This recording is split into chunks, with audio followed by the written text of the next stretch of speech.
โอ้งามเลยพี่น้องยาวเลยไปเครื่องหนึ่งเออสำหรับจุดนี้น้ำสองสีเบื้องตรงข้ามกับพลพิสัยสำหรับจุดนี้เนาะส่วนอันนี้ก็คือน้ำเงิมอ้าวสำหรับคลิปนี้วัดนี้ก็เป็นอีกวัดหนึ่งพี่น้องเอ้ยขึ้นอยู่กับเมืองปากเงิมบ้านปากเงิมเมืองปากเงิมเป็นพระธาตุที่กะศักดิ์สิทธิ์คือกันหลายคนกะเลื่อมใสในบารมีขององค์พระธาตุเพิ่นเนาะวันนี้ทีมงานเฮาก็ได้มาติดตามและรับชมวัดอีกวัดหนึ่งพระธาตุอีกพระธาตุหนึ่งว่าซั่นต่อไปเปิดรถเจียวกับไฟเฮาจุดนี้เพิ่นก็มีคลองคือกันเด้คลองน้อยบอกใหญ่เลยท่านใดอยากรูปอยากอนันกาสามารถรูปได้เนาะจะมีป้ายบอกทางด้านนี้พี่น้องอิงตามฮีตของประเพณีญาติโยมทานยิงทุกทานกรุณานุงสินก่อนเข้าวัดก็เพิ่นเว้าเฉพาะผู้หญิงเนาะว่าให้ผู้หญิงให้นุงสินบ่ให้นุงโสงว่าซั่นต่อไปถ้าว่าเข้ามาในจุดนี้เนาะมาสักการะบูชาให้นุงสินว่าซั่นต่อไปเนาะเดี๋ยวเราจะย่างรอบๆบริเวณวัดก็บ่แน่นหนาพอดีอยู่พี่น้องสำหรับผู้ที่ว่ามา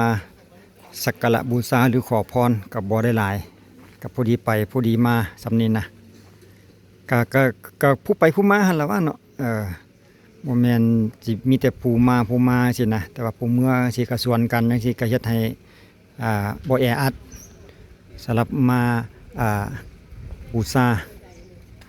สักการะบูชาองค์พระธาตุเพิ่นนี่เนาะ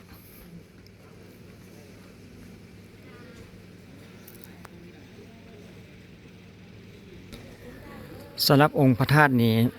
เดี๋ยวเพิ่นมีป้ายบอกอยู่พี่น้องเดี๋ยวเราจะไปอ่านป้ายสู่ฟังเด้เป็นความไหวเนาะพระธาตุเจดีย์สามัคคีธรรมถิ่นซ้อยว่าสันเดสำหรับซื้อบ้าน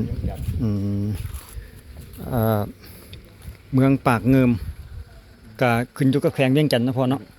แข่งนครหลวงเท่านี้แหละอยู่นครหลวงซะบ่นครหลวงไหมเมืองปากเงิมบ่แม่นอยู่อันแขวงเวียงจันทน์ป่ะบ่แข่งนครหลวงเพิ่นย้ายมาแขวงนครหลวงแล้วเนาะเพิ่นบอกว่าบ้านปากเงิมเมืองปากเงิมแต่ว่าอยู่นครหลวงว่าซั่นเด้นครหลวงเวียงจันทน์ก็กว้างขวางอยู่พี่น้องมีต้นไม้เต็มร่มรื่นเย็นสบายว่าซั่นต่อไปบรรยากาศสดชื่นเนาะอากาศเย็น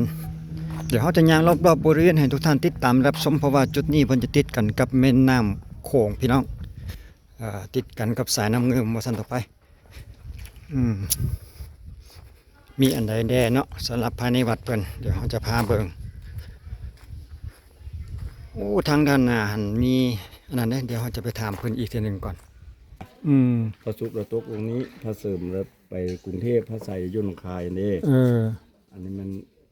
วัดนี่ก็แม่นพระเจ้าสัญญาเศรษฐาธิราชเฮาได้มาสร้างเอาคันเฮาจีข้ามไปฝั่งนั้นได้บ่ไปเบิ่งบ่ได้แหละมันคนละประเทศกันเนาะคนละประเทศ ฝั่งไทยกับฝั่งลาวแต่ว่าตรงข้ามไปหั่นเป็นอันอำเภอหยังพอฮู้บ่อำเภอพลวิสัยจังหวัดหนองคายพลวิสัยคือกันเนาะเพิ่นเอิ้นว่าธาตุหยังก็ธาตุแตงโมธาตุแตงโมธาตุแตงโมแต่ว่าศาสนาพระเยซูมาสร้างไว้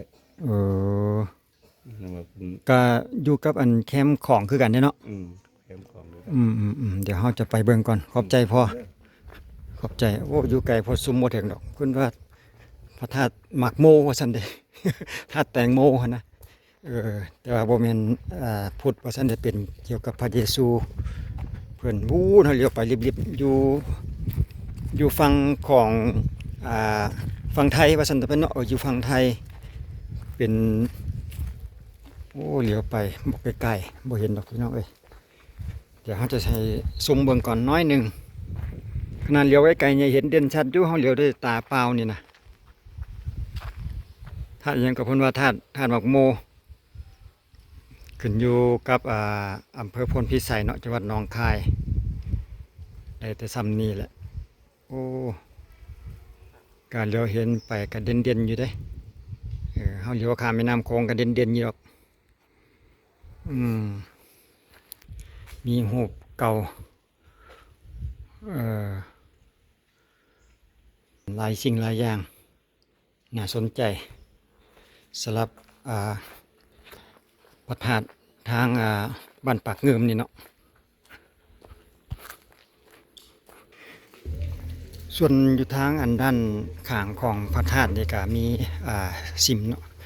พุทธสิมมาแต่ว่าก็บ่ได้หลังใหญ่เพราะเท่าไหร่หลังน้อยอยู่สามารถเข้าไปอธิษฐานขอพรได้แต่ว่าเพิ่นยกเว้นผู้หญิงบ่ให้เข้าเข้าได้เฉพาะผู้ชายสำหรับภายในสิมนี่เนาะ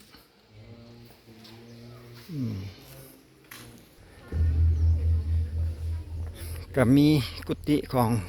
จั่วสามเณรครูบาอาจารย์เป็นหลังก็เป็นวัดน้อยๆพี่น้องทางบ้านปากเงิมเพิ่นเนาะก็อากาศดีจ้ะพี่น้องมันอยู่ใกล้กับสายน้ำเงิมเนาะสายน้ำโขงสายน้ำของจังซั่นล่ะบ่มักหลงเว้าได้ อยู่แต่กันน้ำเงิมหลายหลงสาวละมีกกไม้มีเครือให้นั่งเล่นพักผ่อนได้ดีอยู่สำหรับจุดนี้มีแบบมีความสงบนะสงบเงียบลูกหลานกับมาเล่นได้สำหรับจุดนี้เนาะโอ้ห่มไม้มีเครืออ๋อโถเบิ่งแม่ต้นไม้เขาเจ้าพี่น้องคุมเลยห่มแต่ว่าก็แดดพอลายๆลำไรหน่อยหนึ่งสำหรับแดดมีเครือให้หอนให้ไตให้ยืดเส้นยืดสายได้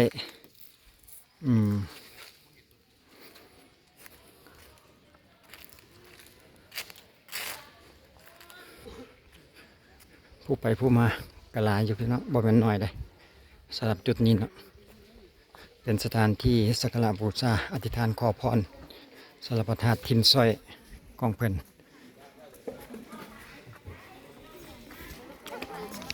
โอ้บ่นึกบ่ฝันเลยสิมาเจอก็อยู่นี่ซะบ่โอ้ขน้อยก็บ่ได้ฮู้ได้เห็นว่าอยู่นี่น่ะมันแข็งแรงอยู่บ่ แข็งแรงอยู่ แล้วเราฮู้บ่นั่นว่าอันขน้อยสิมานี่ ที่บ่ฮู้ บ่ฮู้ว่ะเอาอันนี้ให้ขน้อยว่ะมาได้ใส่นี่โอ้พระอาจารย์ดังบ้านทางงอนพี่น้องมาประจำการอยู่วัดทินซอยโอ้ตายเล่าให้ฟังหน่อยเด้อประวัติความเป็นมาเป็นจังไดนี่นะ ไปนั่งลงมันขึ้น โอเค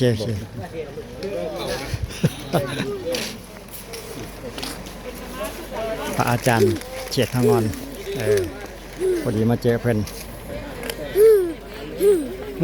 นั่นอย่างระวัง ลูกหลาน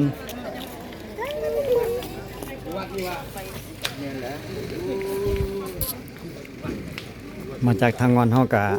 บ่น้อยเด้ทีมงานเก่ามื้อนี้พาเพิ่นเลาะแต่ละวัด หลายจุดหลายวัดอยู่มื้อนี้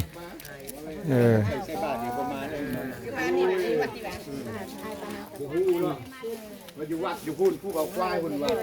ก็ลงไปผู้ตามหาอยู่วัดเพิ่นไปทางใดแล้ววะ ไม่ได้อย่างละปั่นเลย แต่มาในมื้อนี้นี่บ้านทางงอนเฮาจะหลายกว่าทุกบ้านเด้ บนตะกอฟันมันจะได้มาเจอพระอาจารย์อยู่บ้านทางงอนเพิ่นมาบำเพ็ญศีลอยู่วัดนี่เองเนาะ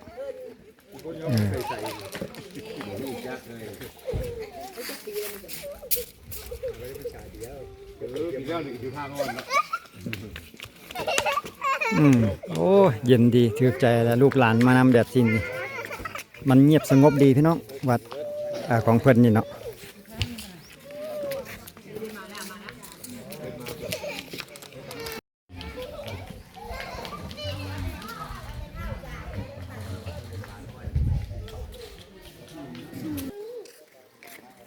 เรียบร้อยถวายเป็นที่เรียบร้อยเนาะ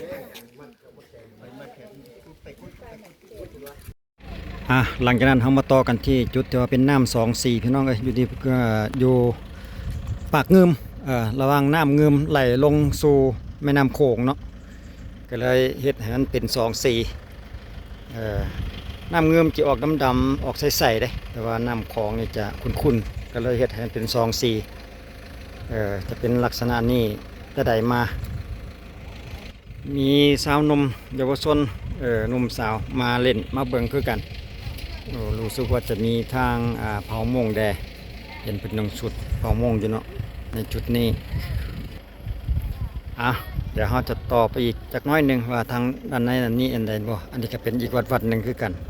เดี๋ยวไปเบิ่งน้ำกันเลยพี่น้องอีกจุดหนึ่งไปเบิ่งอีกทางวัดเพิ่นอีกแบบหนึ่งนี่ทางวัดเพิ่นวัดสว่างสีบุญเฮืองเนาะบ้านปากเงิมขึ้นอยู่กับเมืองปากเงิมคือกันสำหรับจุดนี้กระสมซื้อปากเงิมให้ละพี่น้องเพราะว่าอยู่ระหว่างน้ำเงิมไหลลงสู่น้ำโขงไหลลงหาน้ำคลองนั่นเองเนาะโอ้ทางวัดเพิ่นนี่ก็กว้างกว้างที่แน่ๆคือมีความสงบเงียบหอกองเพิ่นก็2-3ชั้นพุ่นได้หอกองหอระฆังก็ผู้ไปผู้มาคือกันพี่น้องสำหรับจุดนี้อยู่กับริมปากเงิมเลยอยู่นี่ก็อยู่กับแคมเงิมแคมของแคมเงิมแคมของก็ยังเห็นน้ำ2 สีอยู่คือกันสำหรับจุดนี้ก็ได้ใกล้ๆกันกับจุดเมื่อกี้ฮั่น อันเริ่มตะบัดนี่แหละไปนะบึงบางไฟพญานาคนะ เอาน้ำ2 สี มี ก็เป็นอีกจุดหนึ่งที่ว่าเพิ่นมักมาเบิ่งบังไฟพญานาคพี่น้องสำหรับจุดนี้เนาะเวลาช่วงบังไฟพญานาคเพิ่นก็จะมาเป็นบุญเป็นงานในวัดนี้ก็บ่ธรรมดาคือกันเด้สำหรับจุดนี้เนาะ บัดมือ15บัดชวนกัน น้ำ2 สี บ่มีจะขายบ่เสร็จเมื่อเลยบ่คลิปวิดีโอนี้เขาก็จะจบไปกับบรรยากาศอยู่ทางวัดเพิ่นนี่แหละพี่น้องขอบใจไว้เจอกันในคลิปต่อไปอยู่ดีมีแห้งทุกท่านให้การติดตามและรับชมสำหรับคลิปนี้ขอบใจสบายดี